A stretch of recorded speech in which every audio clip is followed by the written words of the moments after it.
ஒரு நாட்டோட ஜனாதிபதியும் அவரோட வைஃப் மனைவியும் தங்களோட வீட்டில் பெட்ரூமில் நித்ர கொள்கிற நேரத்தில் இன்னும் ஒரு நாட்டோட இராணுவம் அந்த வீட்டுக்குள்ளே பெட்ரூமுக்குள்ளே புகுந்து ரெண்டு பேரையும் தட்டி எழுப்பி களத்தில் பிடிச்சி வெளியில் இழுத்து கொண்டு போய் அந்த இராணுவத்தினுடைய நாட்டுக்கே கொண்டு போகிறதுன்றதை நாங்கள் படங்களில் தான் பெரும்பாலும் பார்த்துருக்கிறோம், ஹாலிவுட் படங்களில் பார்த்துருக்கிறோம்.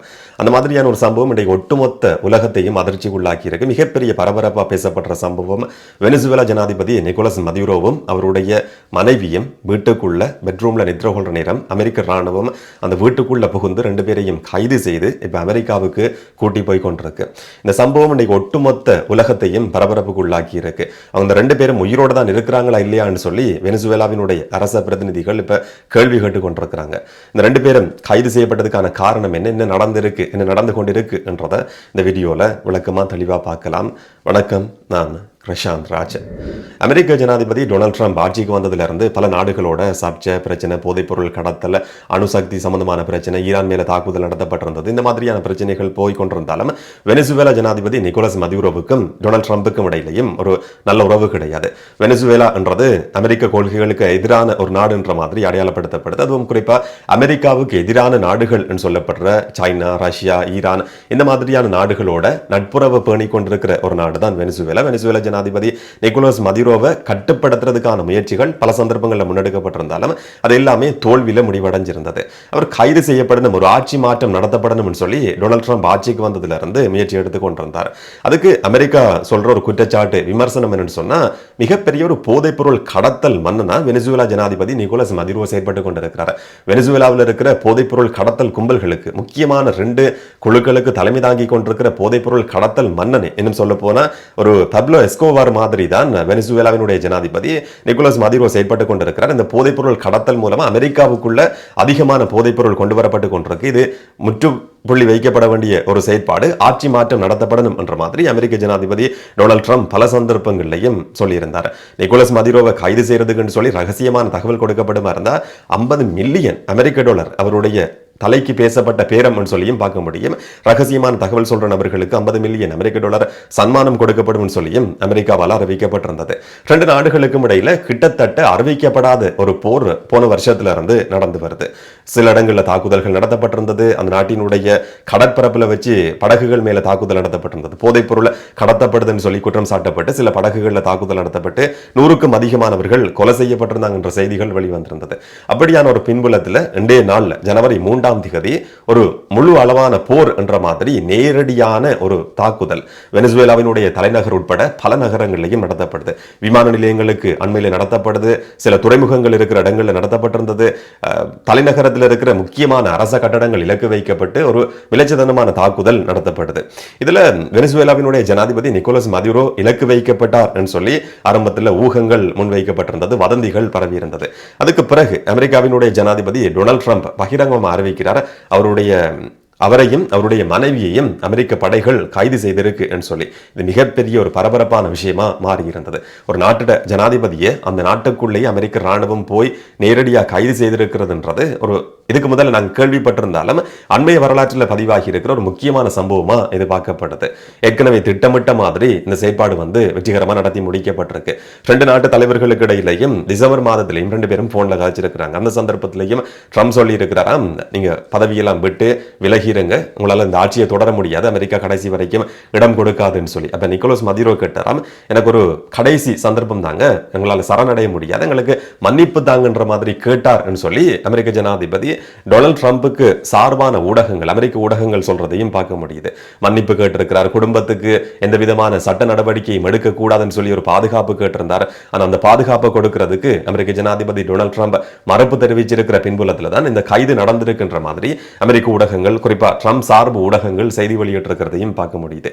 இந்த ரெண்டு பேரும் கைது செய்யப்பட்டிருக்கிறாங்கன்னு சொல்லி டொனால்ட் ட்ரம்ப் அறிவிச்சிருந்தாலும் ரெண்டு பேரும் உயிரோட தான் இருக்கிறாங்களா இல்லையான்றது இதுவரைக்கும் தெரியாது என்று சொல்லி வெனிசுவேலாவில் இருக்கிற இப்போதைய ஆட்சியாளர்கள், இதே ஆட்சியை சேர்ந்த அமைச்சர்கள், உள்துறை அமைச்சர், பாதுகாப்பு அமைச்சர் சொல்லி இருக்கிறாங்கன்னு சொல்லியும் செய்திகள் வெளிவந்திருக்கு. எந்த ஒரு வீடியோவும் வெளியிடப்படலை. இந்த வீடியோ நான் ரெக்கார்ட் பண்ணும் வரைக்கும் புகைப்படங்கள், போட்டோஸோ வீடியோஸோ இதுவரைக்கும் வெளியிடப்படலை. ஏஐ வீடியோக்கள் சில இடங்களில் வெளியாகி இருந்ததையும் பார்க்க முடிஞ்சது. ஆனால் உண்மையான வீடியோக்கள் அரெஸ்ட் பண்ணப்பட்டதை பற்றியோ இல்லாட்டி எங்க இருக்கிறாங்கன்றதை பற்றின முழுமையான தகவல் இதுவரைக்கும் தெரியாது. நான் அவர்களுடைய வீட்டுக்குள்ள வச்சு பெட்ரூம்ல நித்திர கொள்ற சந்தர்ப்பத்தில் அமெரிக்காவினுடைய டெல்டா போர்ஸ் என்று சொல்லப்படுற விசேடமான படைப்பிரிவு, பயங்கரவாதத்துக்கு தங்களுக்கு எதிரான செயற்பாடுகளுக்கு களமிறக்கப்பட்டு அந்த படைப்பிரிவு களமிறக்கப்பட்டு 2 பேரும் கைது செய்யப்பட்டு நியூயார்க் நோக்கி கூட்டி போகப்பட்டு கொண்டிருக்கிறாங்கன்றதுதான் கடைசியாக வெளிவந்திருக்கிற தகவல். அதை உறுதிப்படுத்துறதுக்கான எந்த ஒரு ஆதாரமும் இதுவரைக்கும் சமர்ப்பிக்கப்படல. இதுக்கு பல நாடுகள் கண்டனம் தெரிவிச்சிருக்கிறத பார்க்க முடியுது. குறிப்பா வெனிசுவேலாவுக்கு சார்பான நட்பு நாடுகள், இல்லாட்டி அமெரிக்காவினுடைய பார்வையில் அமெரிக்காவுக்கு எதிரான நாடுகள் சீனா கண்டனம் தெரிவிச்சிருக்கு, ரஷ்யா கண்டனம் தெரிவிச்சிருக்கு. ரஷ்யா சொல்லியிருக்கு இது பேச்சுவார்த்தை மூலமா தீர்த்து கொள்ள வேண்டிய ஒரு விஷயத்தை அமெரிக்கா இந்த மாதிரி அணுகி இருக்கிறது பிழையானது என்ற மாதிரி ரஷ்யாவினுடைய கண்டன அறிவிப்பு வெளியிடப்பட்டிருக்கு. ஐரோப்பிய ஒன்றியம் இந்த செயற்பாடை கண்டிச்சிருக்கு. சர்வதேச சட்டங்களை குழி தோண்டி புதைக்கிற மாதிரி அமெரிக்க ஜனாதிபதி டொனால்ட் ட்ரம்ப் செயற்பட்டிருக்கிறார் என்று சொல்லி சில சர்வதேச அமைப்புகள் விமர்சிச்சிருக்கிற செய்திகளும் வெளிவந்திருக்கு. ஒரு பரபரப்பான விஷயமா இன்றைய நாளில் பேசப்படுற சம்பவம் தான் இது. அமெரிக்காவை பொறுத்த வரைக்கும் ஒரு நாட்டில் ஆட்சி கவிழ்ப்பு செய்யறது இல்லாட்டி ஒரு நாட்டினுடைய ஜனாதிபதியை கைது செய்யற முதல் சந்தர்ப்பம் இது கிடையாது. அதுவும் குறிப்பா ஜனவரி 3ஆம் தேதி முக்கியமானதுன்னு சொல்லி சர்வதேச ஊடகங்கள்ல இன்னைக்கு குறிப்பிட்டு சுட்டிக்காட்டப்பட்ட விஷயம் என்னன்னு சொன்னா, இன்னும் ஒரு லத்தீன் அமெரிக்க நாடு பனாமா மேலையும் இதே மாதிரியான ஒரு செயற்பாடு முன்னெடுக்கப்பட்டிருந்தது. அதுவும் ஜனவரி 3ஆம் தேதி 1989ஆம் ஆண்டு இதே மாதிரியான ஒரு நாட்டில் இப்படியான ஒரு செயற்பாடு அமெரிக்க படைகளால் முன்னெடுக்கப்பட்டிருக்கு.